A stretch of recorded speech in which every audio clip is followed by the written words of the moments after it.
Hoy simplemente quiero sembrar la semilla, hazla tú crecer. Espíritu Santo de Dios, prepara el terreno donde va a ser sembrada la semilla del reino. Obra en nosotros como solo tú sabes hacerlo. Digan conmigo, Santo y Divino Espíritu, destruye en mí toda pereza espiritual, toda indiferencia, toda duda, todo miedo. Lléname plenamente de tu luz, de tu sabiduría, de tu paz, de tu gozo, de tu amor, de tu alegría. A ti, Divino Espíritu, que eres Dios y siempre nos acompaña. A ti sea la gloria, el honor, el poder, la adoración por los siglos de los siglos. Amén. Comenzamos esta enseñanza en el nombre del Padre, del Hijo y del Espíritu Santo. Amén.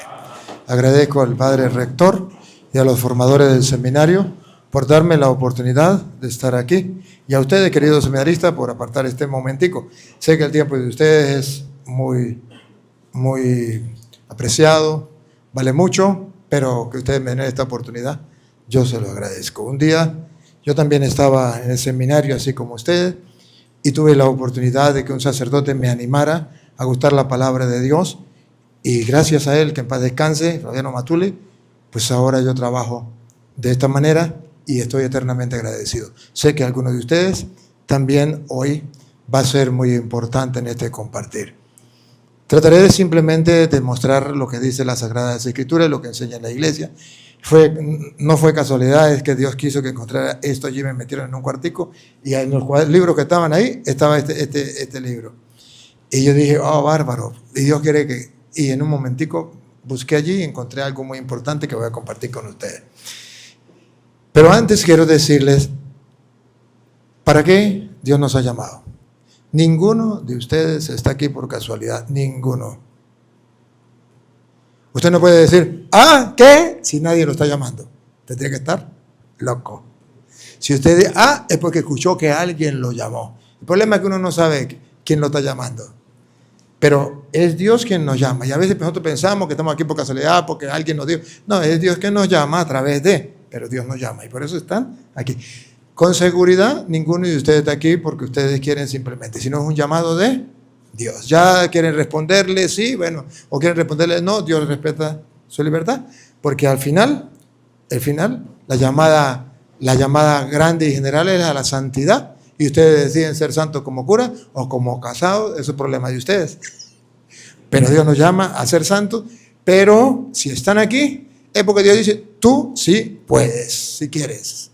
Ahora, yo ya hice lo mío, dice el Señor, ahora te corresponde decir y te dejo en libertad. ¿Para qué nos llamó? Algunos van a compartir conmigo aquí la lectura, ¿verdad? ¿Quién va a leer? Venga, para acá, ahí está uno con una y otro con otra. Y yo quiero comenzar para que ustedes vean el llamado San Marcos, San Marcos capítulo 3, versículo 13, es claro. Usted busca, como el tiempo es corto, vamos a mirar primero el llamado, cuando Jesús llama. En Hechos de los Apóstoles, capítulo 6, versículo 4, ya no es cuando el Señor llama, sino cuando ya Hechos, pues es cuando ya la iglesia comienza a caminar. Pero ustedes verán que cuando Jesús llama, a cuando ya está caminando la iglesia, es el mismo ideal. No han perdido el horizonte. Que nosotros lo perdamos después, con mucho tiempo adelante, es otra cosa. Pero entonces usted me lee San Marcos capítulo 3, versículo 13. Usted me lee Hechos de los Apóstoles, capítulo 6, versículo 4. Y vamos a comparar el comienzo, cuando Jesucristo llama, y el comienzo de la iglesia, cuando ya Jesús no está, y comienzan a trabajar, que es los Hechos de los Apóstoles, lo que ellos hicieron para enseñarnos a nosotros qué tenemos que hacer. Ven. Yo le tengo el micrófono. 13. No, 3:13. Okay. Subió al monte y llamó a los que él quiso. ¿Llamó a quién? Si ustedes están aquí es porque Dios los llamó, porque Él quiso. Ahora, es el problema de ustedes, pero Él quiso llamarlos a ustedes, no es casualidad. Llamó a los que Él quiso. Sigue.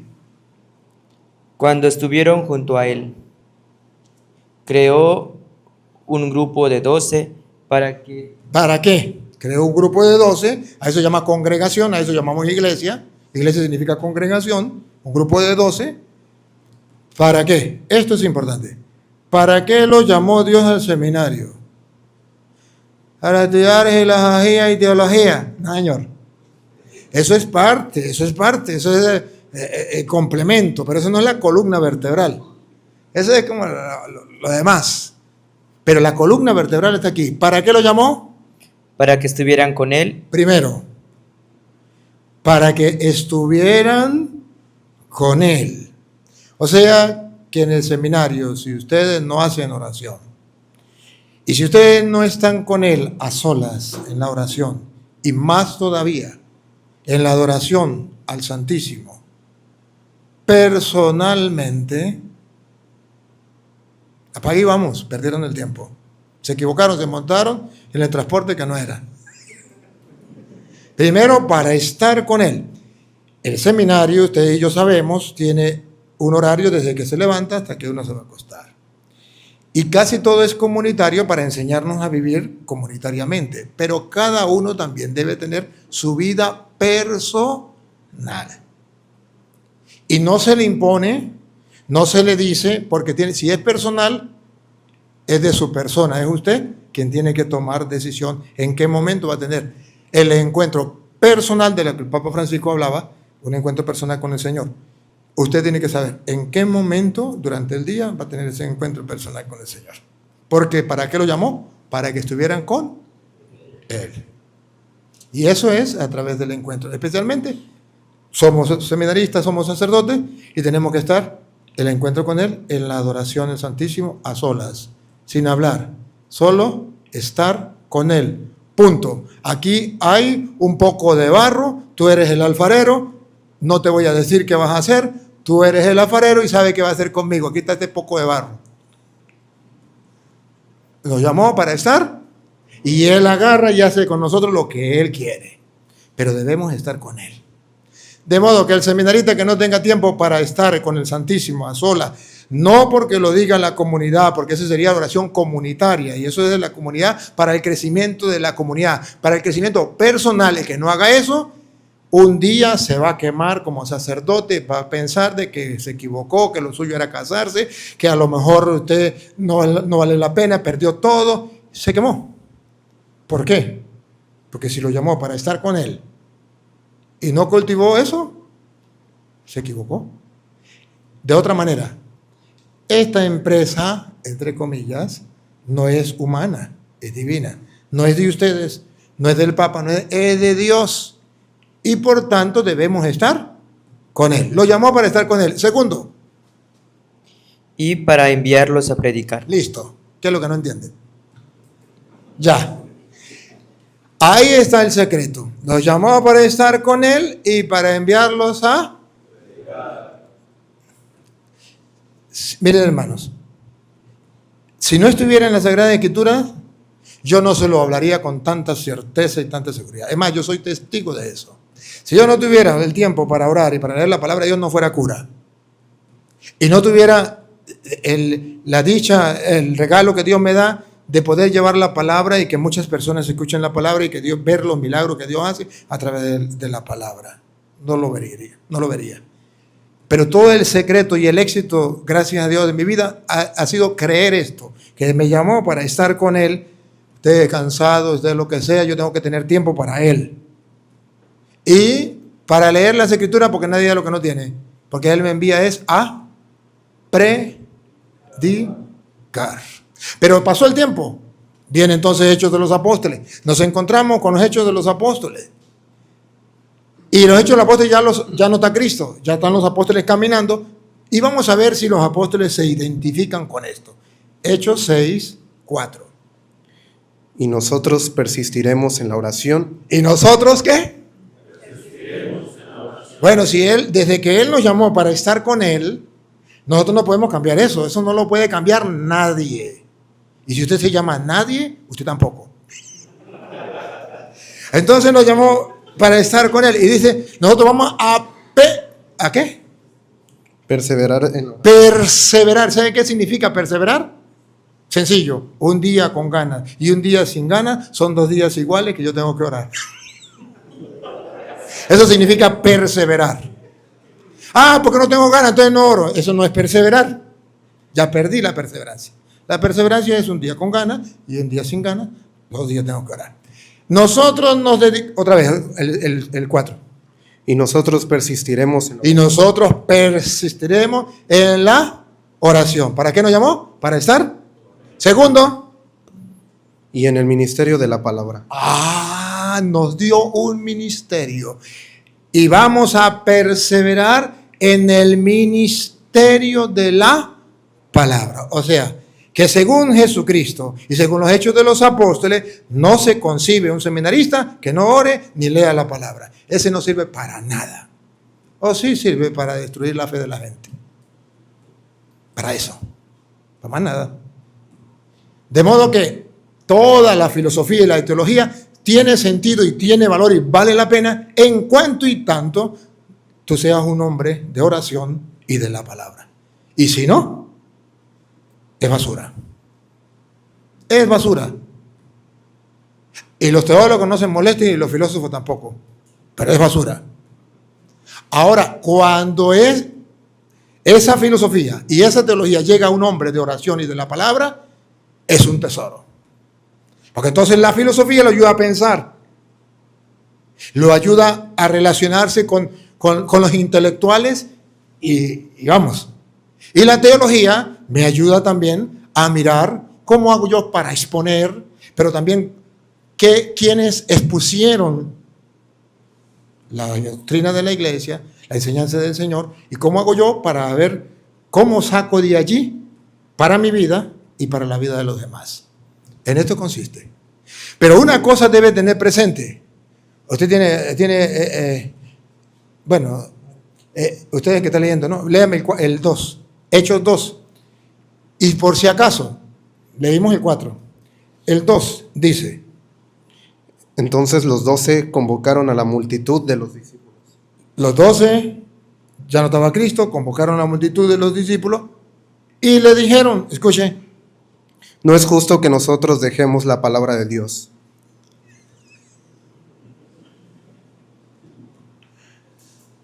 ¿qué le dijeron? No es justo que nosotros dejemos la palabra de Dios. Mientras tanto, usted va buscando San Lucas, capítulo 10, busque el versículo 41. Otra vez. No es justo que nosotros dejemos la palabra de Dios. No es justo que un seminarista, que un sacerdote, deje la palabra de Dios. Por ningún motivo. Para servir a las mesas. Pero es que estoy muy ocupado, que tengo muchas cosas que hacer, a mí qué me importa. Eso es secundario. Lo primario es la palabra de Dios. Miren, hermanos, no vengo a hablarles con palabras mías de yo, porque si son palabras mías de yo, pues ¿de qué les sirve? Soy un mortal igual que ustedes. Vengo a mostrarles con capítulo y versículo lo que Dios dice, por eso ustedes dicen palabra de Dios, te alabamos, Señor. Porque es la palabra de Dios, y si es la palabra de Dios es para que yo la escuche y para que yo la tome en cuenta, porque si yo la escucho y no la tomo en cuenta, ese sí es un gran problema. Ese es un gran problema. Y ahí está la crisis que hay dentro de la iglesia. ¿Que la iglesia tiene crisis? Sí. Pero no es crisis económica, no es crisis ni siquiera de curas, ni de obispo ni de seminarista, es crisis de fe. Es crisis de fe. Es que estamos faltos de fe por no creer en la palabra. Eso es un gran problema. Y les voy a mostrar. Usted me busca entonces. Usted tiene a San Lucas, ¿verdad? 10:41. Y usted me va a buscar Hebreos 4:2.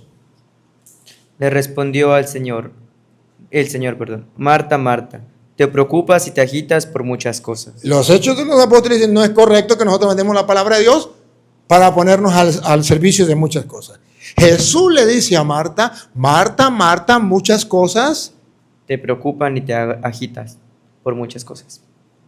Y hay necesidad de pocas, o mejor de una sola. ¿Hay necesidad? Oh, Jesucristo es extremista, al extremo. En el seminario hay necesidad para los seminaristas de una sola cosa. Usted puede decir, no, hay muchas cosas importantes, para Cristo no. Para Cristo, una sola cosa necesaria. Todavía no ha dicho qué es. María ha elegido la mejor parte, Esa única cosa es la mejor parte. Todavía no ha dicho qué es. que no le será quitada. Y nadie se lo podrá quitar. Y yo lo digo por experiencia. Nadie me puede quitar esto. El regalo que Dios me da de poder gustar la palabra y poder predicar la palabra, nadie me la puede quitar. Me pueden insultar, me pueden maldecir, pueden estar en contra mía, pueden decir lo que sea, pero no me lo pueden quitar. Es un regalo de Dios, es una gracia de Dios. Es la mejor parte, nadie me la puede quitar, una sola cosa necesaria. ¿Quieren saber qué es? ¿Qué es lo que es necesario? ¿Qué es la mejor parte que nadie nos puede quitar? Pues echemos para atrás. Desde el versículo 38. Ahí mismo, pero el 38. Yendo todos de camino, entró en un pueblo, donde una mujer llamada Marta lo recibió en su casa. Tenía esta una hermana llamada María. Estamos llegando. Doña Lupa, la encendemos para hacerle zoom para que lo vean. Una cosa es necesaria. Es la mejor parte y nadie se la puede quitar. Vamos a ver qué es. La de María. Que sentada a los pies del Señor, Ahí viene. ¿Qué era lo que hacía María? Sentada a los pies del Señor. ¿Para qué nos llamó? Para estar con Él. Sentada a los pies del Señor, estaba con Él. Segundo. escuchaba su palabra. ¿Ah? Escuchaba su palabra. La mejor parte, la más importante de todas, que nadie nos puede quitar, es sentarnos a los pies del Señor, estar con Él y escuchar su palabra. Escuchar su palabra. Por cuestiones de tiempo, ustedes recuerdan allá, ahí mismo, ahí mismo está. Lucas 11, busque el 28. Ahí mismo, 11, 28, uno más un poquitico. Pero él dijo, dichosos más bien los que oyen la palabra de Dios y la guardan. Dichosos más bien los seminaristas que tienen tiempo para estudiar filosofía y teología. No. Dichosos más bien los que tienen tiempo para leer la palabra y ponerla en la mejor parte. Vuelvo y repito, ¿hay que estudiar la filosofía? Sí, para tener el conocimiento. ¿Hay que estudiar la teología? Sí, para poder nosotros saber lo que otros han explicado y cómo explicar la doctrina, la fe. Eso es necesario, urgente. Pero la base esencial, la fuente, es la palabra. Dichoso más bien aquel seminarista que escucha la palabra de Dios y la pone en práctica. Entonces, muchachos, yo vengo a decirles a ustedes, no pierdan del tiempo, no gasten su juventud, su vida en el seminario, haciendo otras cosas que no sea lo más importante, lo más esencial, lo que puede salvarlos a ustedes y que puede salvar a la humanidad. Porque ahorita van a ver la importancia de eso. Pero tenemos un problema. El problema es el que dice Hebreos capítulo 4, versículo 2. Hebreos capítulo 4, versículo 2 nos viene a decir que el pueblo de Israel, siendo el pueblo elegido por Dios, llegó un momento, al igual de ustedes y yo que somos los elegidos del Señor, ellos llegaron a un momento en que perdieron la amistad con Dios por algo muy importante. Vamos a ver qué fue lo que les pasó. Porque también a nosotros se nos ha anunciado la buena nueva como a ellos. El pueblo de Israel, el pueblo elegido de Dios, se le anunció la palabra de Dios como a nosotros. Ahora escuchen esto. Pero no les aprovechó el oír. Pero no les aprovechó. Esto es lo que yo quiero que no pase en ustedes en el seminario. Pasaron por el seminario y no les aprovechó. No les aprovechó El oír la palabra, por no ir acompañada de fe. No les aprovechó el oír la palabra. ¿Por qué? por no ir acompañada de fe. Porque no quisieron creer en la palabra. Dice 1 de Tesalonicenses, capítulo 2, versículo 13. O sea que aquí dice la palabra de Dios que aquellos escucharon la palabra de Dios, pero no les sirvió de nada porque no quisieron creer en la palabra. ¿Se les anunció? Sí, pero no quisieron creer en la palabra. ¿Y cómo se debe creer en la palabra? Según dice 1 de Tesalonicenses, capítulo 2, versículo 13. ¿Cómo debería creerse en la palabra? Escuche. De ahí que tampoco nosotros dejemos de dar gracias a Dios, porque al recibir la palabra de Dios, Porque al recibir la palabra de Dios, escuchen esto despacio, que os predicamos, la que les predicamos, no la acogisteis como palabra humana, aquí está el detalle. Seminaristas, la palabra de Dios no se recibe como palabra humana. ¿Cómo se recibe? sino cual es en verdad, como palabra de Dios. Así se recibe la Sagrada Escritura. ¿Cuál es en verdad? Como palabra de Dios. La Santa Madre Iglesia nos enseña, por eso cuando leemos la palabra de Dios decimos, palabra de Dios, te alabamos, Señor. ¿Qué nos enseña? Precisamente que nosotros tenemos que ser capaces de recibir la Sagrada Escritura como lo que es en realidad, como palabra de Dios. Si no la recibimos como palabra de Dios, estamos fracasados. Si la recibimos como palabra de Dios, Santiago capítulo 1, versículo 21, Santiago 1, 21, surge un efecto en nosotros, un efecto grande, si la recibimos como palabra de Dios. Si no la recibimos como palabra de Dios, apague y vamos, muchachos, perdimos el tiempo. ¿Cuál es el problema del seminario? ¿Cuál es la tentación del seminario?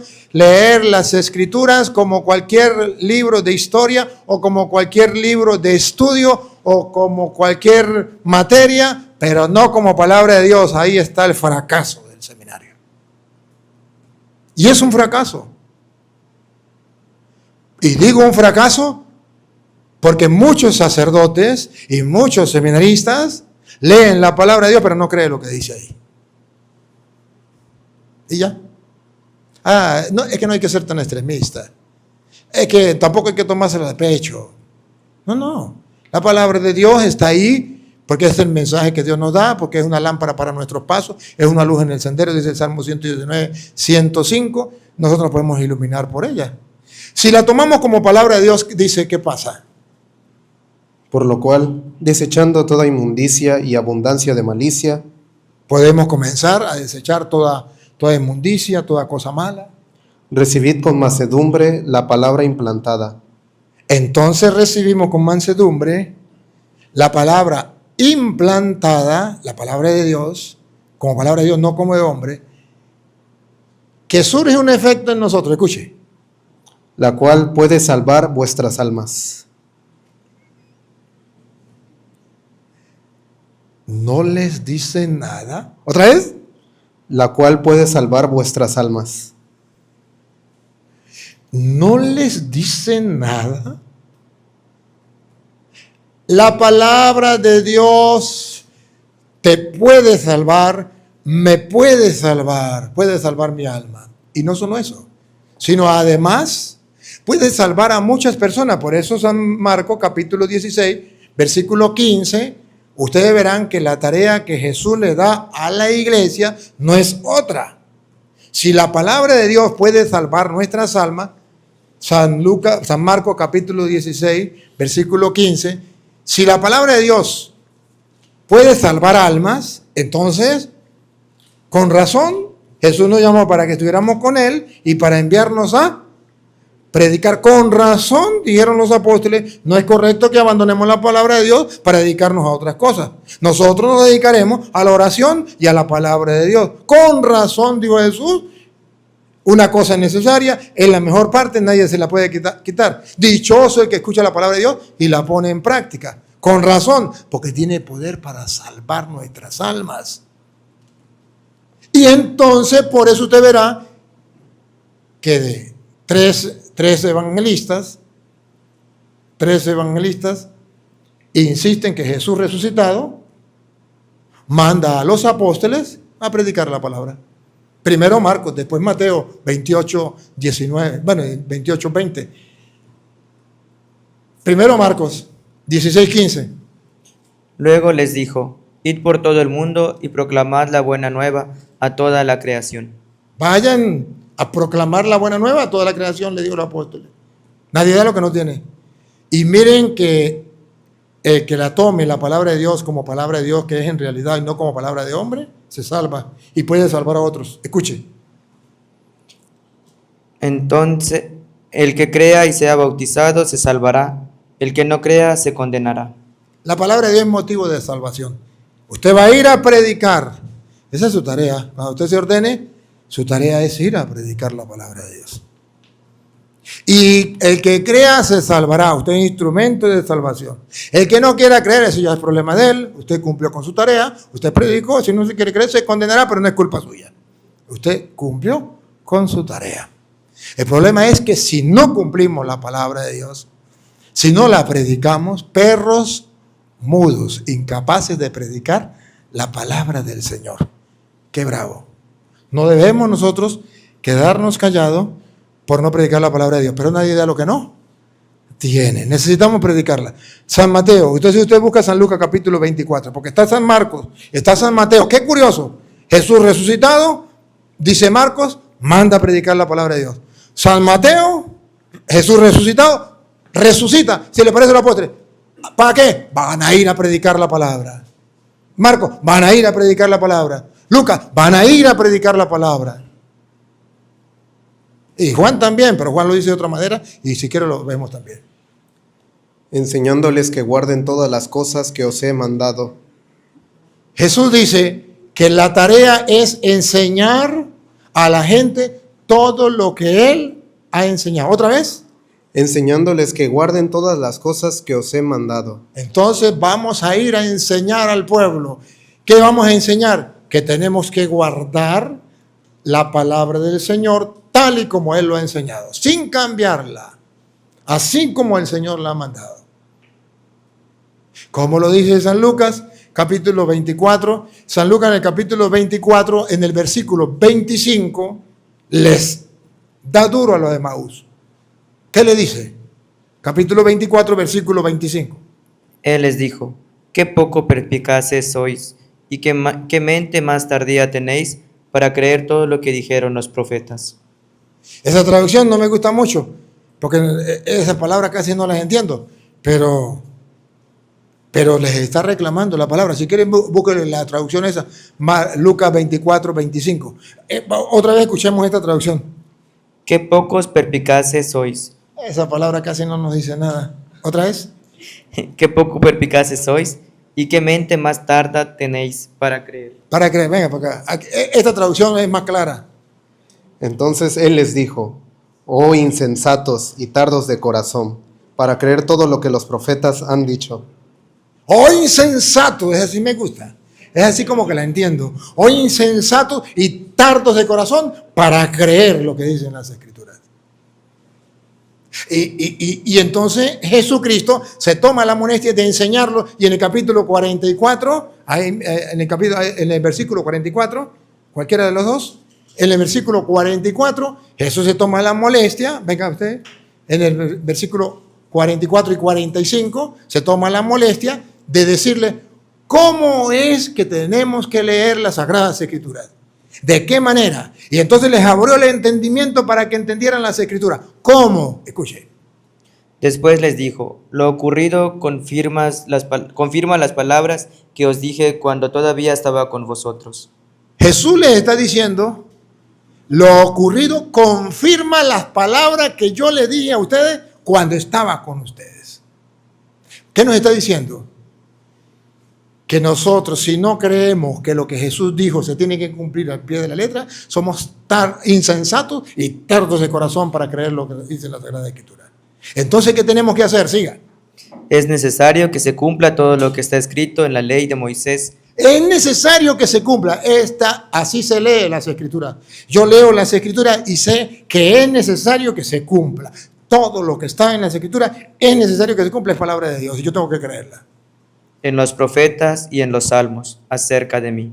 Entonces abrió sus mentes para que comprendieran las escrituras. Les abrió el entendimiento para que comprendieran las escrituras. Hasta ahora eran tardos, insensatos y tardos de corazón para creer la escritura. ¿Por qué? Porque no sabían que todo lo que estaba escrito, exactamente estaba escrito para que nosotros lo creyéramos así y como estaba.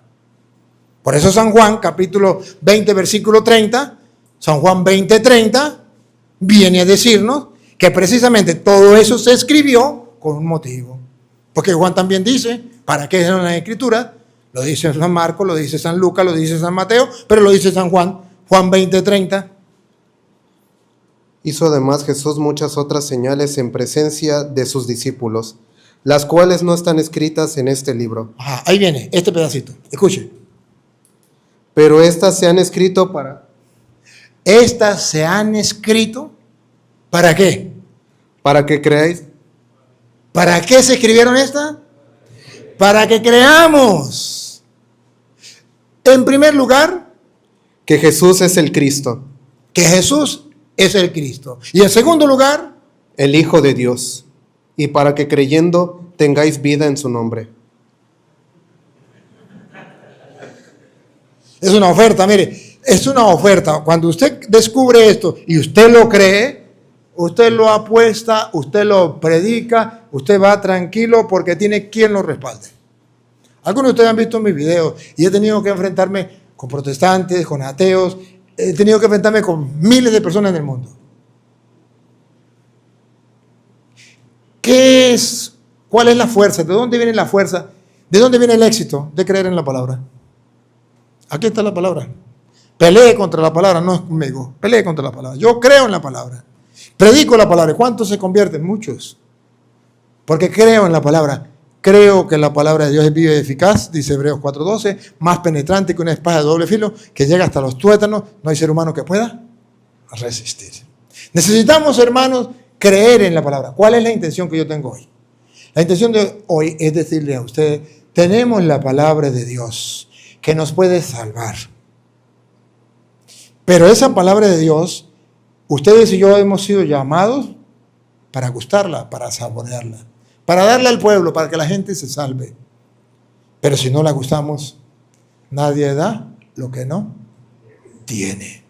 Por eso ustedes verán que Ezequiel capítulo 3, versículo 1, Ezequiel le va a decir en el capítulo 2, Dios la manda a predicar, 2, 3, pero vamos a hacer al revés. Vamos a leer 3, 1 en adelante y después nos vamos a 2, 3, al revés, para entender mejor el mensaje. En el 3, ¿cómo dice esta? Que esta no sé cómo dice Ezequiel 3, 1 en adelante. Ezequiel 3, 1 nos viene a decir en castellano, nadie da lo que no tiene. Si usted y yo vamos a predicar la palabra de Dios, tenemos que primero comérnosla nosotros. Escuche. Luego me dijo, hijo de hombre, come lo que se te ofrece. Come este rollo y ve luego a hablar a la casa de Israel. Ahí también dice rollo, dice el libro. Dice rollo. Rollo. Cómese ese rollo. ¿Se acuerda que antes existieran rollos? ¿O ustedes no estaban con eso? Bueno, pero a lo mejor lo han estudiado. Eran rollos, ¿verdad? Nosotros tenemos ahorita los libros. Bueno, cómese ese rollo. ¿Otra vez? Come este rollo y ve luego a hablar a la casa de Israel. Nadie da lo que no tiene. Si usted no se come ese rollo, usted hablará de todo menos de la palabra de Dios. Pero después que usted se come el rollo, usted va a ir a predicar la palabra de Dios. Y la va a saborear. Y va a hacer que el pueblo la saboree. Va a tener fe y va a hacer que la gente tenga fe. Porque el trabajo de nosotros es precisamente que la gente crea. Ese es nuestro trabajo. ¿Pero crea en qué? ¿En mí? No, porque yo soy un mortal. Crea en Dios, crea en su palabra. Entonces, todo lo que está escrito es para que nosotros, ya lo dijo Juan, todo esto se escribió para que crean. Y para nosotros creer, y los demás también. Vaya, prediquen el Evangelio. El que crea, se salvará. La palabra es para que creer. Y al creer, alcanzamos la salvación. Ese es nuestro trabajo. O sea que usted y yo estamos cooperando con Dios para la salvación de la humanidad. Para eso nos llamó el Señor. Y ese es nuestro ministerio. Y ese es nuestro trabajo. Comes el rollo y vete a predicar. Pero antes, en el capítulo 2, versículo 3 de Ezequiel, usted me busca Amós 8:11. Mire, observen que antes de ir a predicar, le dice, usted va a ir a predicar, pero ¿usted con qué se va a encontrar? No se va a encontrar con ¿cómo es? Monjitas de esas, de las, ¿cómo es? La Madre Teresa de Calcuta. No. Se va a encontrar con unas joyitas. Y nosotros, los que ya nos ordenamos sacerdotes y andamos por el mundo, nos damos cuenta que es verdad. Escuche. Y me dijo, hijo de hombre, yo te envío a los hijos de Israel, Yo te envío a los hijos de Israel. a gentes rebeldes. Este es el problema. Por eso tenemos que prepararnos. Por eso tenemos que aprender que somos simplemente instrumentos de Dios y que nosotros no vamos a hacer otra cosa sino siervo. A mí lo que más me gusta es esa frase. Siervo inútil soy. He hecho únicamente lo que tenía. Muchachos, eso tienen que aprendérselo ustedes. En el camino de la vida nosotros comenzamos, yo quiero cambiar el mundo, yo quiero convertir el mundo, yo quiero, yo como seminarista y como cura, yo quiero sí transformar el mundo entero. No, a eso no le toca. Eso le toca a Dios. Usted simplemente haga lo que tiene que hacer y Dios hará lo demás. Usted haga lo posible y Dios hará lo imposible. Yo cuando comencé a trabajar en la palabra de Dios, yo sufría mucho porque yo quería que la gente se convirtiera. Y la gente no se convertía y yo sufría. Y después que me puse a darme cuenta que el trabajo mío no era que la gente se convirtiera, sino predicar la palabra de Dios, yo paré de sufrir. Ya, listo. Yo ya voy y predico donde me den la oportunidad. Aquí me dieron la oportunidad, le predico. Que ustedes crean o no crean, pregúntenme si me importa. La gente no entiende cuando yo digo eso, pero es la manera de expresar que se convierta o no se convierta, eso no depende de mí. De mí depende cumplir la misión. Vaya y prediquen el evangelio a toda criatura. Esa es la misión y la estoy cumpliendo. Ya que se convierta o no se convierta, eso ya es cuestión de él. ¿Por qué? Porque yo soy como el campesino que siembra la semilla. A mí me van a pagar por sembrar la semilla. Si no nace, no me importa, de todas maneras ya me pagaron. El trato era sembrar la semilla. Entonces, ustedes van formándose en el seminario y ustedes, ¿para qué? Para ir a predicar. No para que la gente se convierta, van a ir a predicar. Que se convierta o no se convierta le toca a Dios. Pero le toca a usted leer la palabra, orar y dejar que Dios haga su trabajo. Entonces cuando me encuentro, me doy cuenta que una persona vio un video y se convirtió. Y digo, oh, magnífico, ¿no? Cuando ni siquiera la conocía en una parte del mundo y se convirtió. Oh, qué magnífico. Da su testimonio. Y digo, bueno, ni lo sabía.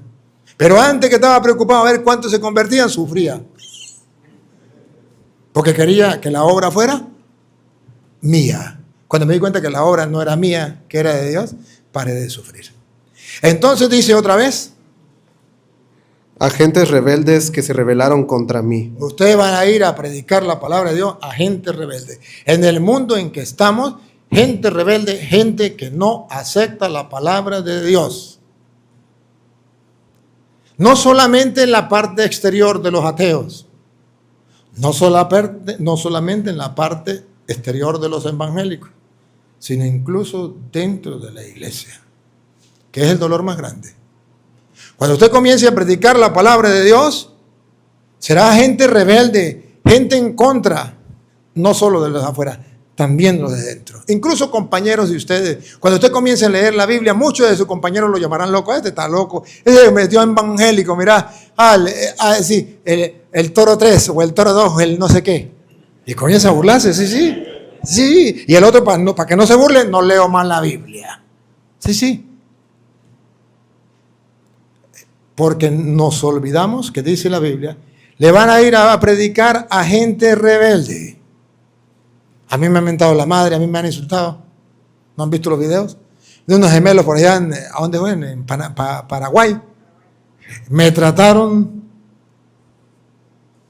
tranquilo, no ha pasado nada. Yo ya lo sé, está escrito. Gente rebelde. Ellos y sus padres se han rebelado contra mí hasta este mismo día. Entonces no es contra mí, es contra Dios. Que la arregle con él. Yo pues te envío a hijos de duro rostro y de empedernido corazón. Yo te envío a gente de pedernido rostro y duro corazón. Pongámosle así porque no me olvidó cómo es. O sea, gente que no está dispuesta. Ahí está el secreto, muchachos. La tarea de nosotros es ir a predicar a gente que no está dispuesta, que tiene una mente contraria, que tiene un corazón distinto. ¿Se acuerdan ustedes cómo dice el Evangelio de San Marcos cuando comenzó el Evangelio de nuestro Señor Jesucristo? ¿Cómo dice que comenzó? Ustedes lo pueden leer en el capítulo 1, versículo 1 en adelante. Comienzo del Evangelio de Jesucristo, y dice que Juan comenzó a predicar el Evangelio en el desierto. ¿Saben qué predicar en el desierto? Sequedad total, corazón duro, mente dura, gente incrédula. Pero no importa. Juan comenzó a predicar en el desierto. Y comenzó a la gente a donde iba Juan en el desierto a predicar. Qué bonito, ¿no? Y nosotros no queremos predicar en el desierto. ¿Dónde queremos predicar nosotros? Donde todo el mundo nos escuche, donde todo el mundo esté de acuerdo con nosotros, donde nadie nos lleve la contraria, donde todos nos aplauda. ¡Ay, qué maravilla! Pero si nos llegan a criticar, si nos llegan a insultar, si nos llegan a maldecir, cuando mi sobrino montó los videos en YouTube y comenzaba a insultarme, a decirme cuántas cosas, mi sobrino llegó un día casi llorando y me dice: tío, mire todos los insultos que hago. Comienzo a ¿cómo se llama eso? Cuando impide, a cortar eso, a bloquearlos, bueno, sí, es algo, a bloquear a eso, para que no escriban mal, déjalo tranquilo, que voten el veneno. Pero tío, pero mire lo que están diciendo. A mí que me importa que digan todo lo que quieran. Gente dura, de corazón, ¿y qué vamos a hacer? Déjalo, que voten el veneno y Dios hará su trabajo. Y vean los mensajes, y vean cómo me insultan. Yo no contesto ni un mensaje, porque es que está escrito y yo estoy convencido de eso. Gente de duro corazón, de corazón obstinado, de mente dura, testarudos. A ese mundo nos vamos a enfrentar. Pero ojo, y sabiendo que nos vamos a enfrentar a ese mundo, ¿tenemos que predicar? Sí. ¿Se acuerda que Pablo dice: prediquen a tiempo y a destiempo? Entonces me deja Amós para después. Y usted me busca a segunda de... No, que no se me olvide Amós, ¿no? Segunda de Timoteo 4. No, todavía no. Ahorita después de Entonces, vean ustedes cómo va la palabra de Dios diciendo que va a ser a gente testaruda, pero hay que predicar la palabra del Señor. Siga.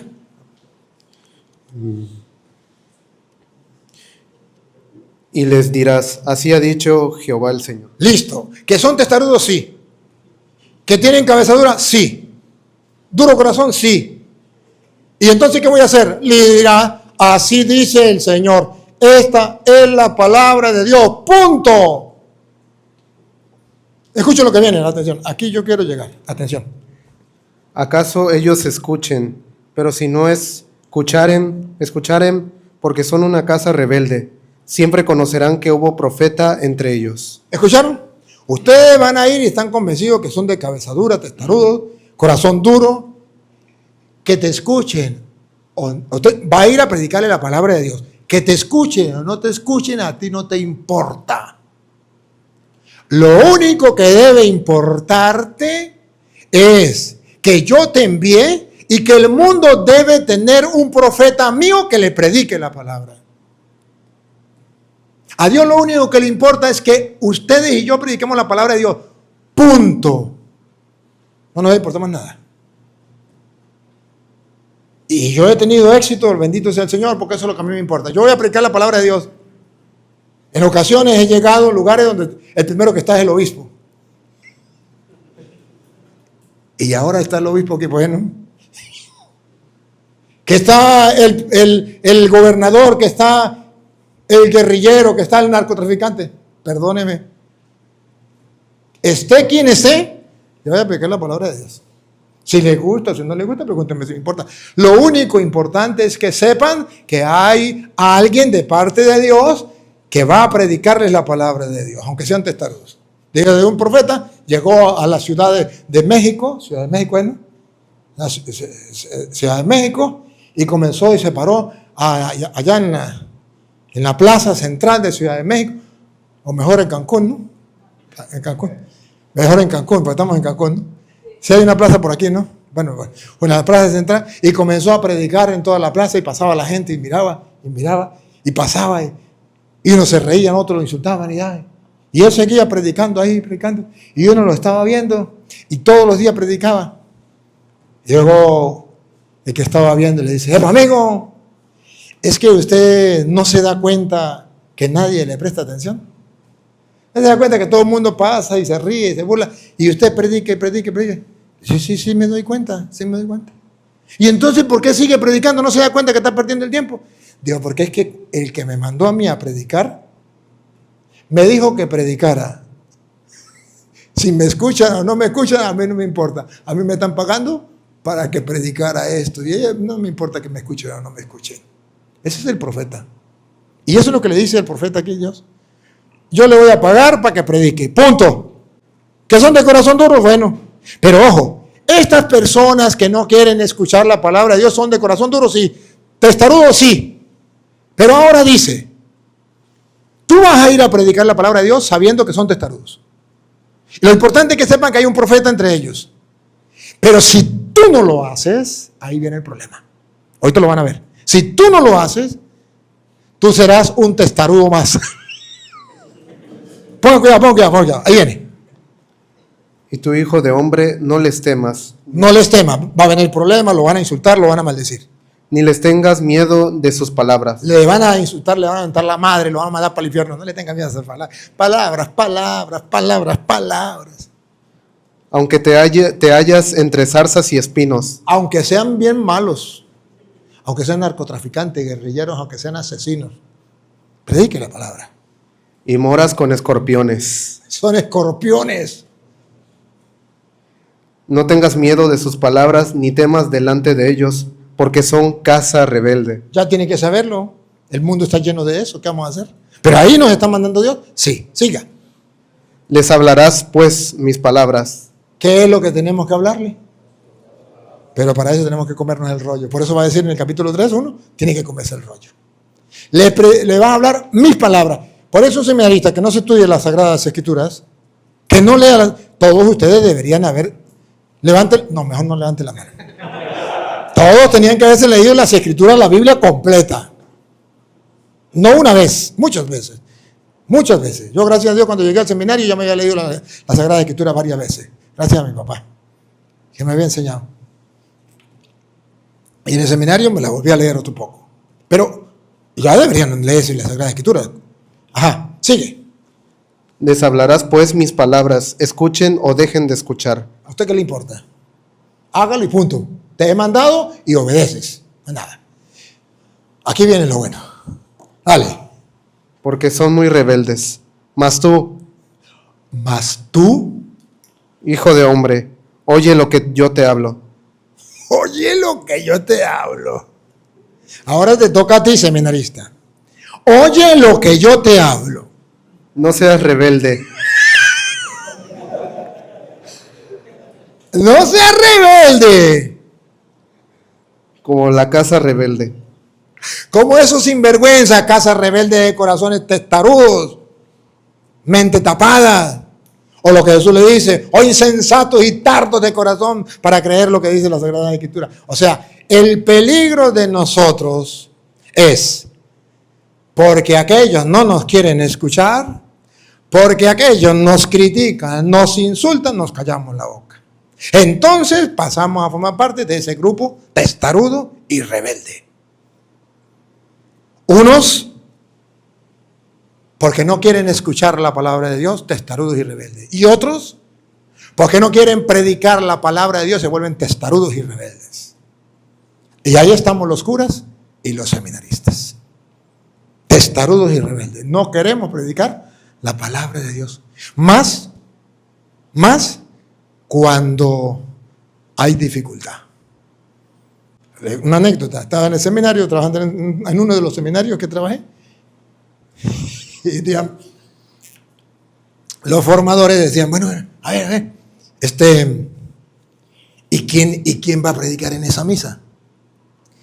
Yo llegué, estaban en esa discusión. ¿Y quién va a predicar en la misa?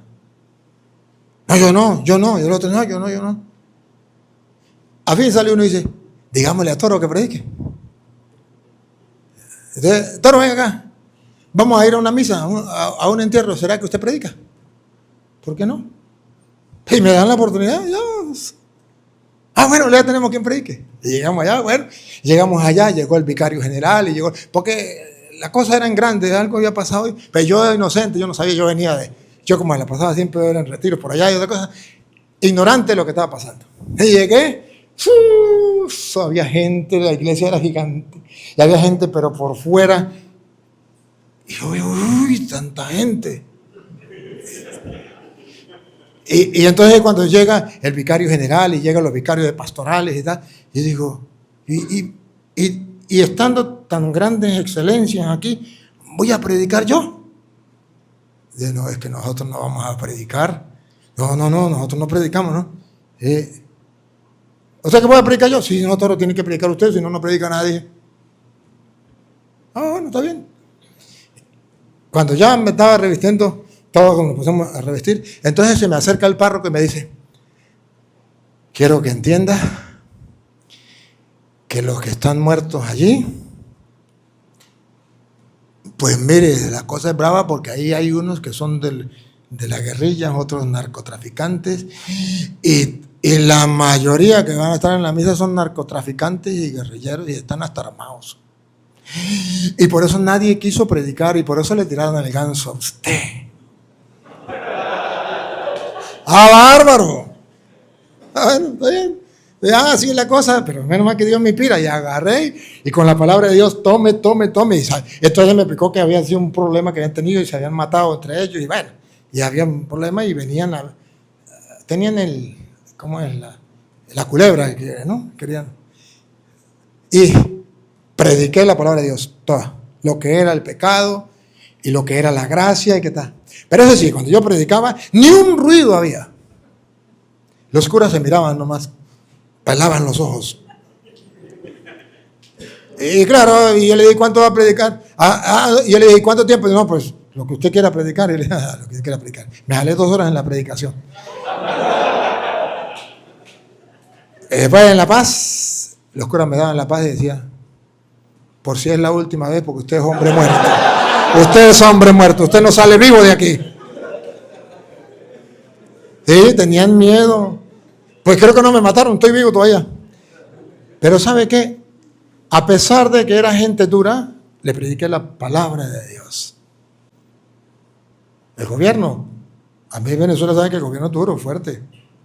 Es que se murió el presidente, yo fui párroco del presidente que se murió. Y yo tenía que estar ahí en el pueblo de él con su familia. Y yo les predicaba la palabra de Dios. Y les decía la verdad, así cantar. No me querían, me odiaban. Incluso agarraban la homilía, vamos a refutar al cura la homilía para que se den cuenta que es un escuálido, que no sé qué, que más.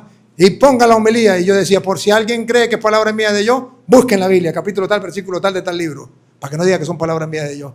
Y decía, deje que ruede. Busquen más adelante, ya va a comenzar a hablar de política, ya va a comenzar a hablar, y terminaba, no pudimos hacer nada, que venga otro y lo haga porque nosotros no somos expertos en eso. Claro, yo le hablaba con la palabra de Dios. Me odiaban, no me querían, pero le predicaba con la palabra de Dios que podían hacer. Entonces, esto es verdad. Y por eso yo les digo a ustedes, tenemos que hacerlo. Y dice San Pablo, 2 de Timoteo, capítulo 4, versículo 1 en adelante, muchachos, escuche. Te conjuro en presencia de Dios. Te conjuro en presencia de Dios. Y de Cristo Jesús, que ha de venir a juzgar a vivos y muertos. Cuidado, es algo delicado, nos van a juzgar. Cuando vengan los juicios de los vivos y los muertos, nos van a juzgar. Por su manifestación y por su reino, proclama la palabra. A ustedes y a mí nos van a juzgar si proclamamos o no la palabra, si predicamos o no la palabra. A otros lo van a juzgar por otra cosa, pero a ustedes y a mí el encargo es, vaya y prediquen el evangelio a toda criatura. Ese es el encargo. No lo hicieron, yo me lavo las manos. Hoy se lo canté y se lo mostré con la palabra de Dios. Y vamos a ser juzgados por eso, seminaristas. Otra vez, lo último. Proclama la palabra de Dios. Insiste a tiempo y a destiempo. A tiempo cuando nos quieren escuchar, a destiempo cuando nos mientan la madre. Cuando no nos quieren escuchar. Reprende. Hay que reprender. Amenaza. Hay que amenazar. Exhorta Hay que exhortar. con toda paciencia y doctrina. Pero con toda paciencia y muchachos, esto es importante. Si en la predicación usted no mantiene la doctrina, sus palabras son basura. Porque Cristo dejó su doctrina, Cristo nos adoctrinó. Ámense los unos a los otros como yo los he amado. Nos adoctrinó, distinto al mundo. A que le dé por la mejilla derecha, ponle la izquierda. Nos adoctrinó, distinto al mundo. Y nos dio una doctrina. Y nosotros tenemos que predicar la doctrina. Y esto es importante. Porque San Pablo dice, no solamente se trata de predicar, se trata de predicar la doctrina. Y ahí es donde yo quiero que ustedes vean entonces por qué los protestantes, a pesar de que predican, están mal. Están mal porque están predicando no la doctrina. Y es un gran problema. Dice que tenemos que predicar y predicar la doctrina. Importante nosotros tenerlo muy presente. Primera de Timoteo, usted se quede ahí. Primera de Timoteo capítulo 4 versículo 16. Si yo predico la doctrina, entonces me salvo yo y salvo a los que me escuchan. Primera de Timoteo capítulo 4 versículo 16. A ver. Ten cuidado de ti mismo y de la doctrina. ¿Qué? Escuche, muchachos, escuche. Otra vez. Ten cuidado de ti mismo y de la doctrina. ¿Quién le escribe a quién? ¿Pablo le escribe a quién? Y eso se llama carta pastoral. ¿Por qué es pastoral? Porque le escribe a un pastor de la iglesia, a un obispo, que es Timoteo. Entonces por eso se llama carta pastoral. Que Pablo le escribe no a un laico, le escribe a un pastor de la iglesia. Carta pastoral. Y le dice, otra vez, ten cuidado de ti mismo y de la doctrina. Y de la doctrina, siga. Persiste en ello. Persiste en ello, en la doctrina. Pues haciendo esto, te salvarás a ti mismo y a los que te oyeren. Con la doctrina nos salvamos nosotros y como él es pastor de la iglesia por carta pastoral, va a salvar a los que le escuchen. Gracias. Entonces venga.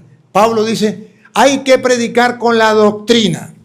De aquí que el católico ignorante dice, pero yo fui a una secta protestante y a los evangélicos, allá se canta, aquí se ora, allá tienen la Biblia, aquí tienen la Biblia, el mismo Dios y el mismo Dios.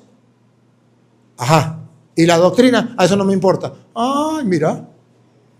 Cuando la Biblia dice que lo que se tiene que predicar es la doctrina, y donde usted y yo podemos reconocer a un falso profeta y a un verdadero profeta en la doctrina. Por eso Jesús dijo, por sus frutos.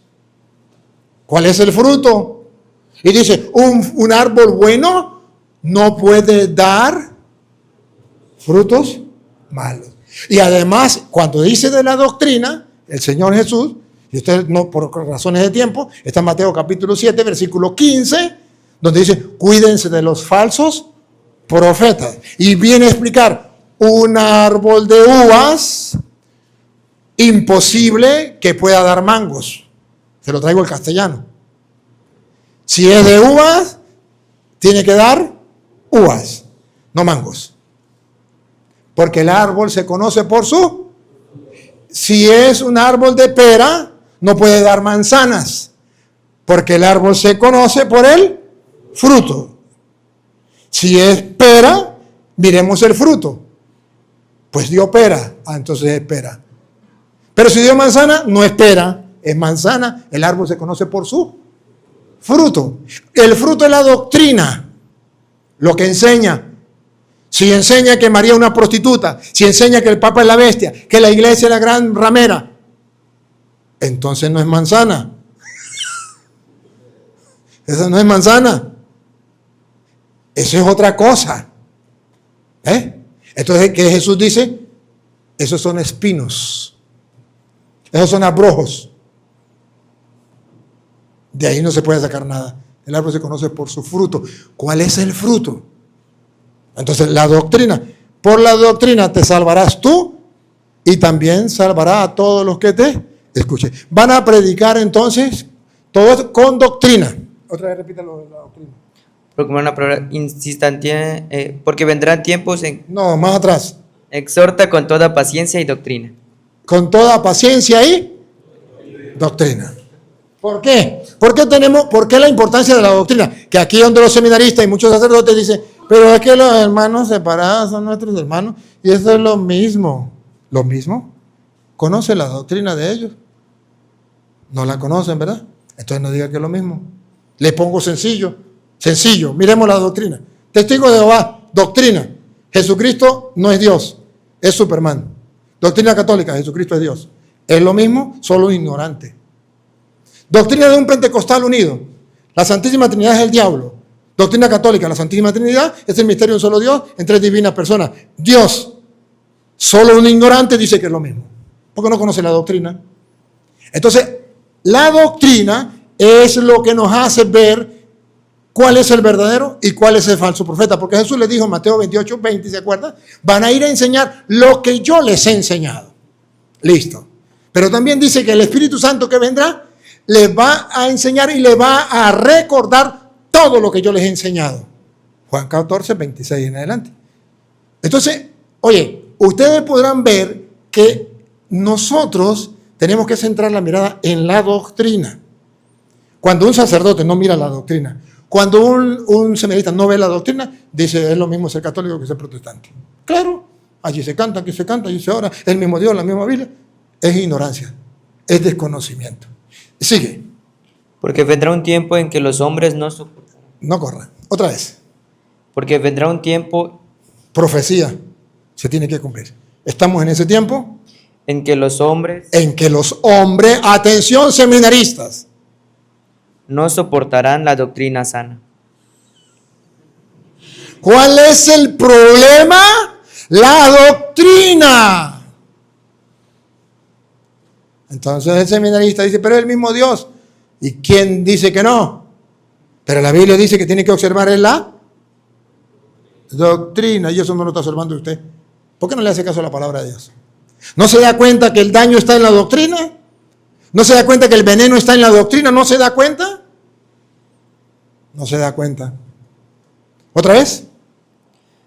Porque vendrá un tiempo. Porque vendrá un tiempo en que los hombres no soportarán la doctrina sana. No soportarán la doctrina sana. O sea, lo que le digan mentiras, las cosas que inventen, eso sí lo soportan, les gusta. Pero la doctrina sana, no. Y como no la soporta, ¿qué hacen? Sino que arrastrados por sus propias pasiones, sus deseos y pensamientos, serán con un montón de maestros por el prurito de oír novedades. Entonces van a seguir un poco de maestros que traigan novedades, doctrinas falsas. Siga. Apartarán sus oídos de la verdad. Escuchen. Cuando no se ama y conoce la doctrina, van a apartar el oído de la verdad. No importa que sea seminarista o sea cura. Yo he visto seminaristas salirse del seminario y meterse en evangélico porque no tuvieron presente la doctrina. Y decían eso es lo mismo. He conocido curas también. Puedes decir, eso es lo mismo. Por no tomar en cuenta la doctrina. Incluso tuve que debatir 3 días con un cura. Era el vicario y se metió en evangélico. Y el párroco me llamó y me dijo, tengo un problema. El cura vicario se metió en evangélico pentecostal unido y no quiere bautizar en el nombre del Padre, del Hijo y del Espíritu Santo, en el nombre del Señor Jesús, y dice que la iglesia católica está equivocada. Bueno, todas las mentiras. Y ya la gente está dividida. ¿Y qué hacemos? ¿Será que usted, padre, acepta debatir con él? Le digo, claro, dígale si él quiere, yo debato con él, no hay problema. Yo tenía una escuela de Biblia en una comunidad y le dije, tengo tal día, tengo viernes, sábado y domingo, que vaya. El hombre, el párroco, habló con el vicario. Él le dijo, sí, dile que sí, pero que yo no voy vestido de cura y que no diga que yo soy cura. Con ese trato. Yo le dije, perfecto. Yo tenía casi 1000 personas en la escuela de Biblia. Y le llevé. Nah, eso fue una escuela fantástica. Era debatir con un pastor protestante. Pero ese, cuando yo fui formador del seminario, él no quiso ir a los estudios bíblicos, porque decía que eso era lo mismo, y que eso era tontería, y que eso era pelear con los evangélicos, que no. Ese, cuando era seminarista, no quiso asistir a las enseñanzas. Ahora venía a debatir conmigo, que había sido su formador, que él no quiso escuchar. No quiso ir a las enseñanzas. Y le hablaba con el rector, y el rector decía, no se le puede obligar, porque si no los otros curas que no lo quieren a usted van ante el obispo y me sacan a mí, yo no quiero que me saquen de rector. Usted da clases de Biblia a escondidas. El que quiera ir a escondidas. Yo iba a dar clases en el seminario, donde yo era director espiritual y era formador, tenía que dar clases de Biblia a escondidas. Entonces él fue y debatimos 3 días. Toda la doctrina protestante la tenía metida aquí, bien metida. La católica no la conocía, porque nunca quiso estudiarla.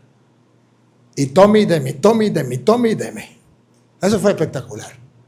Terminamos el domingo, 3 días, ¿no? 3 días. ¿Ya le habían contaminado la mente o no? Cuando terminamos me dijo, padre, gracias. Gracias, esto no lo sabía. Le dije, sí, cuando era seminarista no quiso saberlo. Y se dejó engañar. Digo, pero gracias a Dios, hoy lo conocí. Llegó allá y le dijo al párroco, perdóneme, estaba equivocado. Y volvió y retomó. Y sigue siendo cura. Pero retomó. Yo lo he vivido.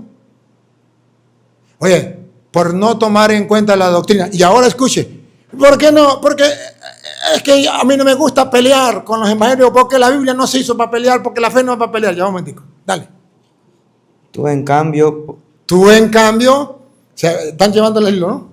Allá predica la palabra a tiempo y a destiempo con doctrina, porque veamos un tiempo en que los hombres no soportarán la sana doctrina y serán con maestros falsos, que novedades. Tú en cambio, seminarista, pórtate en todo con prudencia. Pórtate de todo con prudencia. Soporta los sufrimientos. Soporta los sufrimientos que le vendrán. Realiza la función de evangelizador. Ajá, ahí viene. Realiza la misión de... Para eso Dios, misión es una tarea, es un encargo que Dios le dio. Desempeña a la perfección tu ministerio. Es un ministerio, es un trabajo, es un encargo. Pero ¿cómo lo tiene que desempeñar? Con prudencia. No. A la perfección. ¿Cómo? A la perfección. ¿Cómo? A la perfección. Su ministerio a la perfección. Eso es lo que yo quiero proponerles hoy. A la perfección. ¿Qué? Porque yo estoy a punto de ser derramado en libación y el momento de mi partida es inminente. Ya casi estoy para morir, me dice Pablo. Siga. He participado en una noble competición. En una noble competición. He llegado a la meta en la carrera. He llegado a la meta en la carrera. He conservado la fe. He conservado la fe. Y desde ahora me aguarda la corona de la justicia, que aquel día me entregará el Señor, el justo juez. He mantenido la pelea en el combate. He llegado hasta la meta. He conservado la fe. No me he ido, me he salido de la doctrina, no me he salido de la fe. Ahora me espera la corona que el justo juez me tiene preparada. Entonces, nosotros tenemos que cumplir esa misión. Dice Amós, ahora sí, Amós capítulo, ¿quién era el de Amós? Bueno, déjelo aquel entonces. ¿Usted lo tiene ahí? Aquí lo tenemos. Amós capítulo 8, versículo 11. ¿Por qué Pablo dice, predica la palabra a tiempo y a destiempo? Porque vendrá un tiempo en que los hombres no soportarán la sana doctrina. Ahora mire lo que dice Amós. Mirad, ya vienen días, oráculo del Señor Yahvé, en que mandaré hambre a la tierra, no hambre de pan, ni sed de agua, sino de oír la palabra de Yahvé. Que el mundo va a tener hambre y sed no de pan ni de agua, sino de la palabra de Dios. Otra vez. Mirad, ya vienen días, oráculo del Señor Yahvé, en que mandaré hambre a la tierra, no hambre de pan ni sed de agua, sino de oír la palabra de Yahvé. El hambre que tiene el mundo de hoy es hambre de oír la palabra de Dios. Si no, pregúntenme a mí. Que he tenido que recorrer el mundo y va gente de todas partes a escuchar la palabra de Dios. Y predico no 1 hora, 2 horas, 3 horas, la hora que me toque, ya no puedo predicar mucho por la garganta. Y la gente se le escala, y la gente se le espera, y la gente le gusta porque tiene sed y hambre de la palabra de Dios. En Estados Unidos, donde la gente está entretenida con el trabajo, está entretenida con los quehaceres, no tiene tiempo para Dios.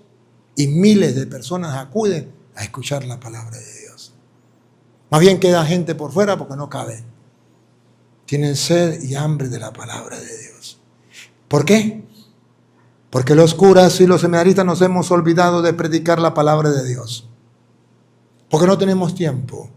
Porque nos hemos convertido solamente en administradores de sacramentos, pero se nos olvidó cuál es la misión. Predicar la palabra del Señor. Siga. Entonces vagarán de mar a mar, andarán errantes de norte a levante. Mire, andarán errantes de no sé dónde a no sé dónde. En busca de la palabra de Yahvé, pero no la encontrarán. En busca de la palabra de Dios, pero no la encontrará. Y ya estamos en su tiempo. Y la gente anda buscando la palabra de Dios, se meten a las pentecostales, buscando sed de palabra de Dios, pero ahí no la encuentran. Porque ahí lo que hacen es ensuciar la palabra de Dios. Y estamos en ese tiempo. Y ¿cuánto tiempo me queda para yo saber más o menos de qué yo no? Padre, ¿cuánto? ¿Ya? ¿Se acabó? Ay. Bueno, pero no me da chance de tocar este momentico nomás. Porque ya termino, ya. Busque la página 396, era, ¿no? 396 era la página, ¿eh? Búsqueme aquí la página 396. Miren, hermanos, voy a terminar, pero yo quiero terminar con el Vaticano II. ¿Por qué con el Vaticano II? Porque ustedes en el seminario van a tener formadores o profesores que les van a decir que la apologética no es de la iglesia, que no es de Dios, que eso no está bien. Que lo que se pide es el ecumenismo. Y que el ecumenismo es un supermercado de religiones. Todo es lo mismo. Todo es igual. El ecumenismo es que yo vaya con los evangélicos, que ore con los evangélicos, que coma con los evangélicos, que vaya al culto de los evangélicos y que los evangélicos vayan a mi casa y me prediquen y todo. Que eso es lo mismo, que no hay ninguna diferencia. Que eso es el ecumenismo. Pero eso no es lo que enseña la iglesia. Yo quiero que ustedes vean que lo que enseña la iglesia, que es ecumenismo, ustedes lo tengan presente. Y está en el Vaticano II, Unitatis Reintegratio. Número 4. 9 y 11. El 4. El número 4, ¿qué? El 4. Viene a explicar un poquito lo que es ecumenismo. ¿Sí? Y cómo se realiza el ecumenismo. Para que ustedes tengan presente y se den cuenta que el ecumenismo es lo que el Padre Toro está haciendo. Yo estoy haciendo ecumenismo, según dice esto aquí. Y si no, y si estoy equivocado, ustedes lo van a ver, que el Vaticano II va a decir, está equivocado, eso no es ecumenismo. Ustedes van a detectar que el trabajo que yo estoy haciendo se llama ecumenismo.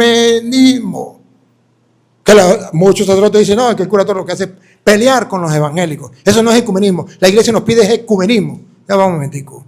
¿Qué es ecumenismo? La Iglesia Católica tiene un documento que se llama Vaticano II, Unitatis Reintegratio, número 4, número 9, número 11, donde explica y donde dice, cuidado con un falso ecumenismo.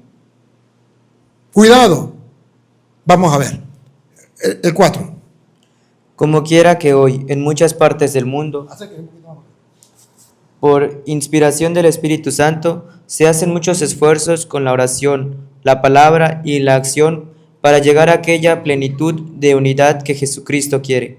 Este Santo Sínodo exhorta a todos los católicos a que, reconociendo los signos de los tiempos, participen diligentemente en la tarea ecuménica. ¿Tenemos que ser ecuménicos? Sí. Ajá, pero ¿qué es ser ecuménico? Ahí está el detalle, dijo Cantinflas. Eso es lo que yo quiero que vean. ¿Qué es ser ecuménico? Por movimiento ecuménico Ah, viene la explicación. Por movimiento ecuménico se entiende, para que nadie invente, para que no digan ecumenismo es que yo me vaya a los evangélicos a escucharlos o que yo traiga a los evangélicos a mi parroquia para que me prediquen. No digan mentiras. ¿Qué se entiende por ecumenismo? Dale. las actividades e iniciativas que, según la variedad de necesidades de la Iglesia y las características de la época, se susciten y se ordenan a favorecer la unidad de los cristianos. Todo lo que, ecumenismo, todo lo que usted y yo hagamos para buscar la unidad de los cristianos. Ajá. ¿Y qué será ese todo? Ahorita viene la explicación de ese todo. O sea, ecumenismo es buscar la unidad de los cristianos. Ahora, hasta ahí vamos. Ahora, ¿cómo? Tales son, en primer lugar, En primer lugar, va. todos los esfuerzos para eliminar palabras, juicios y acciones que no respondan según la justicia y la verdad. Tenemos que eliminar palabras. ¿Cuáles palabras tenemos que eliminar? Que no respondan A la justicia y la verdad. Cuando usted diga algo de lo evangélico que sea verdad, eso no lo tiene que eliminar. Lo que tiene que eliminar son todas aquellas palabras que no estén de acuerdo con la justicia y la verdad. Ahí sí. ¿Y la justicia qué es? La justicia es el escuchar la palabra de Dios sin cambiarla y creerla tal y como Dios la dijo. Es su justicia. A Dios lo que es de Dios y al César lo que es del César. Entonces, cuando usted dice los evangélicos están cambiando la palabra de Dios, eso no es mentira. Eso es verdad.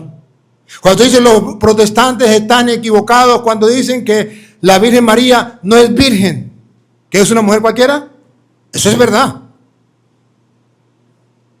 Esas palabras no las puedo eliminar porque las palabras que tengo que eliminar son las que van en contra de la justicia y de la verdad. Por eso, algunos dicen que yo lo que hago es pelear con los evangélicos porque les digo la verdad y no les puedo decir la verdad. Pero aquí dice que tengo que eliminar toda palabra, pero las que van a favor de la verdad y la justicia no. Por eso yo a los evangélicos yo no los insulto, yo no les miento la madre. Yo les digo la verdad, eso sí. Porque aquí el Vaticano II, documento de la Iglesia, me pide que podamos hablar con ellos. A la condición de los hermanos separados, y que por lo mismo hacen más difíciles las relaciones mutuas con ellos. En segundo lugar, segundo lugar, el primero es eliminar palabras que no estén de acuerdo con la justicia y la verdad. En segundo lugar, ¿qué es ecumenismo? En las reuniones de los cristianos de diversas. En segundo lugar, ecumenismo es que en las reuniones de los cristianos De diversas iglesias o comunidades. De diversas iglesias y comunidades, ¿están siguiendo? O sea, diversas sectas. Organizadas con espíritu religioso. Organizado con espíritu religioso, que si ustedes han visto los videos, eso es lo que yo hago. ¿Qué se tiene que hacer? El diálogo entablado entre peritos bien preparados. ¿Qué es ecumenismo? Que se reúnan los cristianos católicos y los cristianos evangélicos y se entable un diálogo. ¿No es eso lo que yo hago? Vean los videos. Pero no lo puede hacer si usted no está preparado. Dice que tiene que ser Peritos bien preparados. peritos bien preparados. El ecumenismo no es que yo diga todo lo que los evangélicos digan. Amén, amén, sí, no.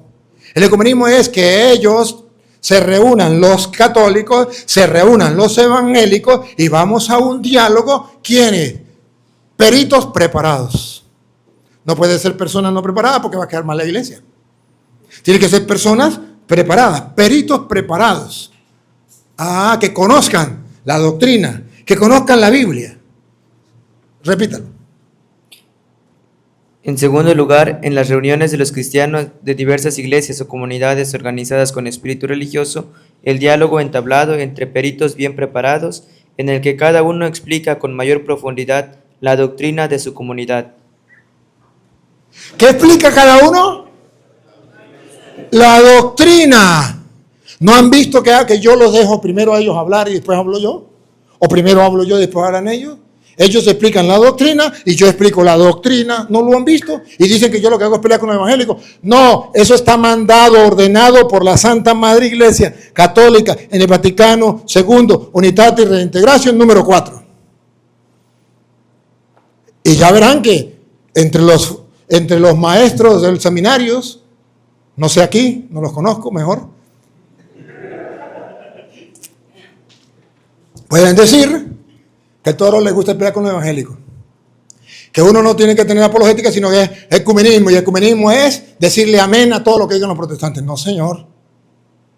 A las pruebas me remito. Si no están en el Vaticano II, no me crean. Siga. Y presenta con claridad sus características. Y presente con claridad. Esto es así, esto es así. Las características de su doctrina, cada uno. Dejarlos hablar a ellos y hablar nosotros. Y que el pueblo escuche. Siga. Porque por medio de este diálogo, todos adquieren un conocimiento más auténtico y un aprecio más justo de la doctrina y de la vida de cada comunidad dialogante. Nos conocemos, ellos nos conocen a nosotros y nosotros los conocemos a ellos. Listo, siga. Además, consiguen las comunidades una mayor colaboración en aquellas obligaciones en pro del bien común que exige toda la conciencia cristiana, y en cuanto es posible, se reúnan unánimes en la oración. Y en cuanto sea posible, con algunos no es posible. En cuanto sea posible, sí. Finalmente significa que ya estamos terminando, ¿verdad que sí? Gracias a Dios. Finalmente, muchachos, finalmente, subráyenlo, ojalá agarren cada uno el Vaticano II y subráyenlo. Porque llegamos a la miel del caramelo. Finalmente, ecumenismo, primero es evitar palabras que no sean de la verdad y justicia. Segundo, ecumenismo es que se reúnan cristianos evangélicos, cristianos católicos y se dialogue peritos expertos para que se exponga la doctrina con toda claridad y la gente se conozca que enseña uno y que enseña otros. Y en última instancia, ecumenismo es su fidelidad a la voluntad de Cristo sobre la Iglesia y como es debido, emprenden animosamente la tarea de renovación y de reforma. Cuando se explica la doctrina, cada uno busca la verdad y busca la tarea de la reforma. Siga. Todas estas actividades, cuando sean realizadas prudentes y pacientemente por los fieles de la Iglesia Católica, bajo la vigilancia de los pastores, contribuyen a la justicia y a la verdad, a la concordia y a la colaboración, al espíritu fraterno y a la unión. Tiene que estar de acuerdo el obispo, con el permiso del obispo, ¿verdad? Siga. Para que por este camino... ¿Cuál es la finalidad del ecumenismo? Para que por este camino, despacio, poco a poco, superando los obstáculos, superando todos los obstáculos, porque con la palabra de Dios se muestra la doctrina, superamos los obstáculos que impiden la perfecta comunión eclesiástica. Todos los cristianos, evangélicos y católicos, respiren profundo porque aquí viene, se congreguen en la única celebración de la Eucaristía. ¡Ah! ¿Que nos vayamos al culto protestante? No, ecumenismo es que con el diálogo, con la exposición de la doctrina clara, los protestantes se den cuenta de su error y terminemos todos los cristianos creyendo en la Eucaristía y celebrando la Eucaristía, el único culto que puede salvarnos, que dejó Jesucristo en el Nuevo Testamento. Eliminó el antiguo culto, dice Hebreos capítulo 10, versículo 8 y 9 y 10, y estableció este último. Entonces todos los cristianos vamos a cumplir el único culto que estableció Cristo, habiendo eliminado el antiguo. Eso sí es ecumenismo. Cuando les ponemos la doctrina a los evangélicos para que se den cuenta que tenemos que llegar al culto verdadero, que es la Eucaristía de todos los cristianos. Como la primera comunidad de Hechos 2:42, de Hechos 27, de 1 de Corintios 16:2. ¿Cómo era el culto? La Eucaristía. Sigue. O repita lo último. Por este camino. Poco a poco, superando los obstáculos que impiden la perfecta comunión eclesiástica, todos los cristianos se congreguen en la única celebración de la Eucaristía. ¿Dónde? ¿En la iglesia evangélica? Vamos a ver dónde. Para aquella unidad de la una y única iglesia que Cristo. Ya, despacio, esto es un caramelo que no se come así, papito. Esto es un caramelo que se come, se saborea. Otra vez. Para aquella unidad de la. Para aquella unidad, ecumenismo es buscar la unidad. Primero en la Eucaristía. Segundo. De la una y única iglesia. De la una. Y si no entiende qué es una única iglesia. Que Cristo concedió. No. Que Cristo concedió desde el principio. ¿Concedió? Concedió. Sí. Bueno, concedió. Bueno, que Cristo fundó, pues. La una y única iglesia que Cristo nos concedió, pues, a los cristianos.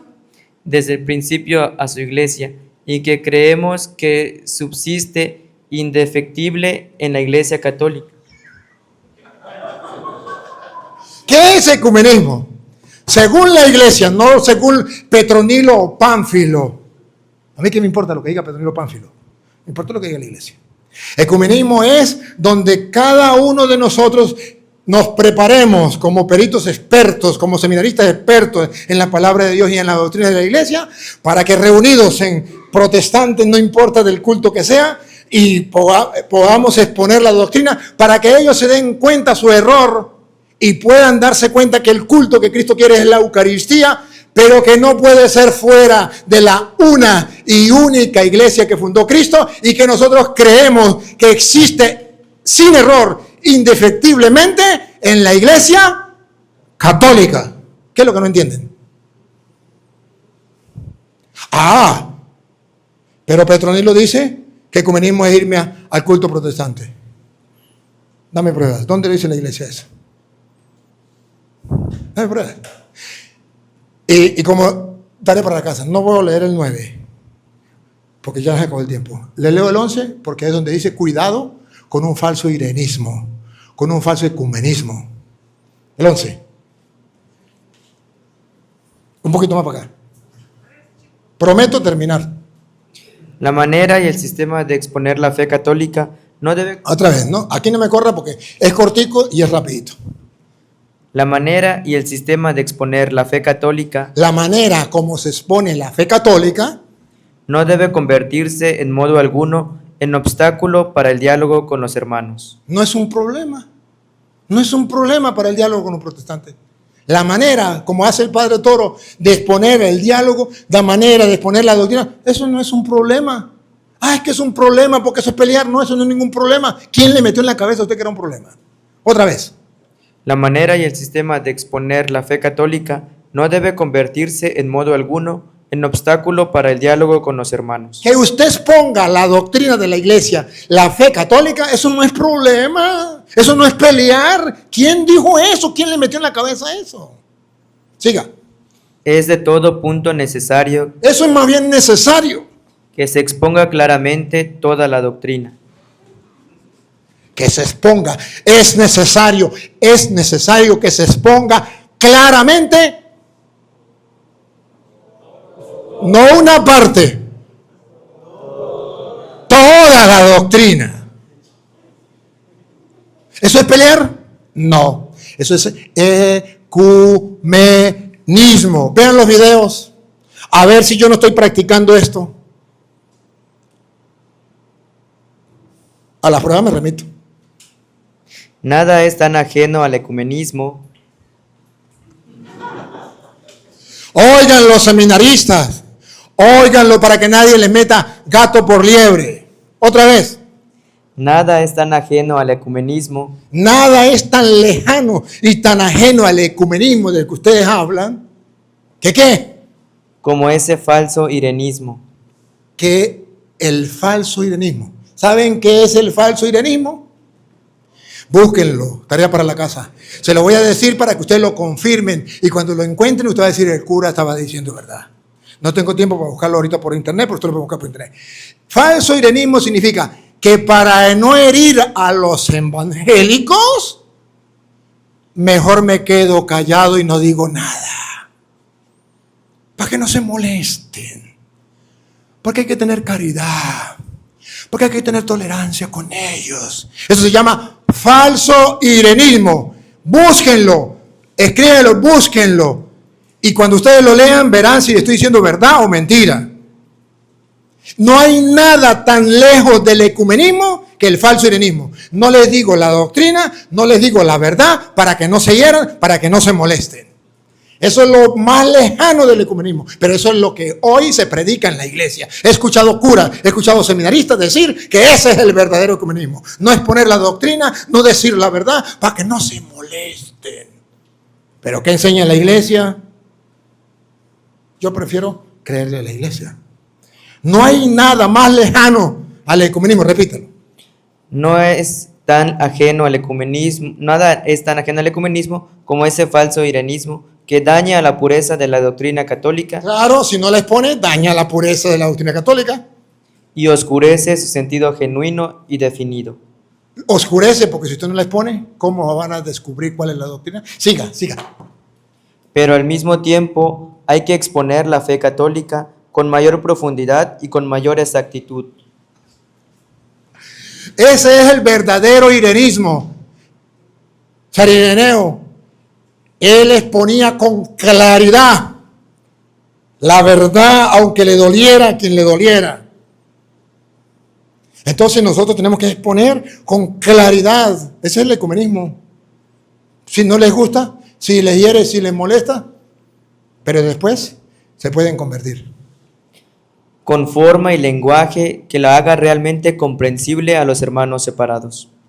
Hay que exponerla y que los hermanos separados la comprendan. Ese es el trabajo que yo hago. ¿A algunos no les gusta? Pregúntenme si me importa. Pero yo he tratado de mostrarle a ustedes por qué lo hago, pero también que la iglesia lo pide, que Cristo lo pide. Papá Dios, te doy gracias por darme la oportunidad de compartir con mis hermanos seminaristas, con los hermanos sacerdotes. Gracias porque me abriste las puertas de este seminario. Te pido que esta semilla que he sembrado hoy, tú la hagas crecer en la mente y el corazón de cada uno de ellos. Te pido también por los hermanos separados para que un día conozcan la verdad.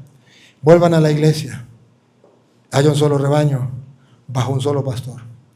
Y a ti, Dios, que quiere que todos los hombres se salven y lleguen al conocimiento de la verdad. A ti sea la gloria, el honor, el poder, la adoración por los siglos de los siglos. Amén. El Señor esté con ustedes. La bendición del Dios Todopoderoso, Padre, Hijo y Espíritu Santo, descienda sobre ustedes y les acompañe para siempre. Amén. Muchas gracias, señor rector. Muchas gracias, padres formadores. Muchas gracias, seminaristas. Dios les pague. Hasta otra oportunidad.